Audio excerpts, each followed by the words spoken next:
So who had a worse Week 1 performance? Was it the New York Giants, who were shellacked on the road by the Detroit Lions 35-14 on Monday Night Football?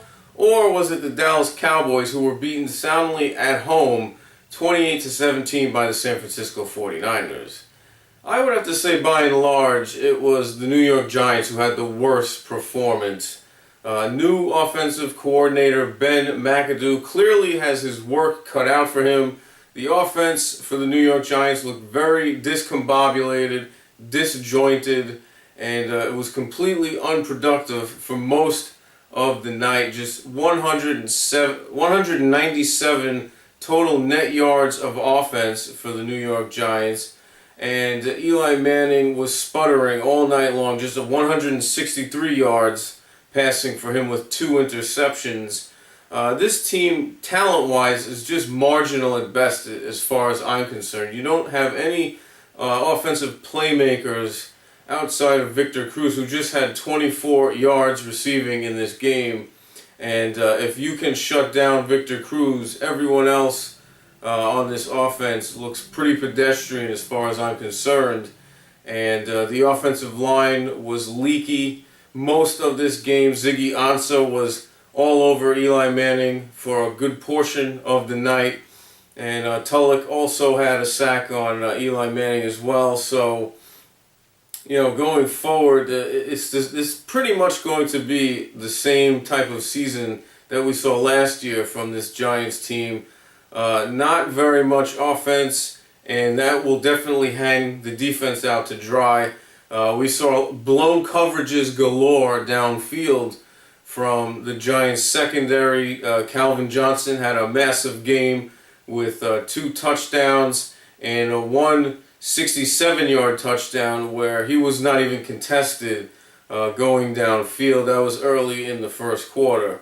When I look at the Dallas Cowboys, I liked a little bit of what I saw. Scott Linehan, his play calling, it seemed very, very obvious to me that he is actually committed to the run. And we have not seen the Cowboys committed to the run in quite some time. DeMarco Murray had a 100-yard rushing performance. He did fumble the ball, which led to a touchdown for the San Francisco 49ers early in that ball game.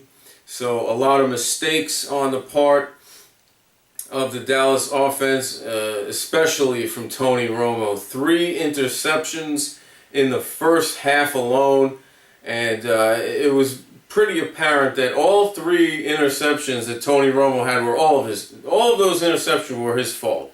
There was ample time to throw. There were receivers open.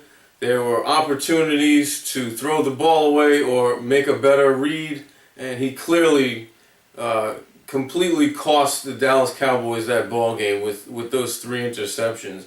But I would say he was moving the ball pretty effectively throughout most of the game. 382 total net yards of offense for the Dallas Cowboys. So offensively, they were able to move up and down the field. It's just converting touchdowns that seem to be the issue. And then defensively, the Dallas Cowboys were much maligned last year. They were god-awful last year, to be quite honest with you. And then they eventually, once Tony Romo and the offense stopped giving the ball away, they shut out the San Francisco offense in the second half. And they outscored San Fran 14-0 in the second half to make this score respectable, because at halftime it was 28-3 and it was completely lopsided. Once Dallas finally stopped turning the ball over, it actually was a close ball game. So,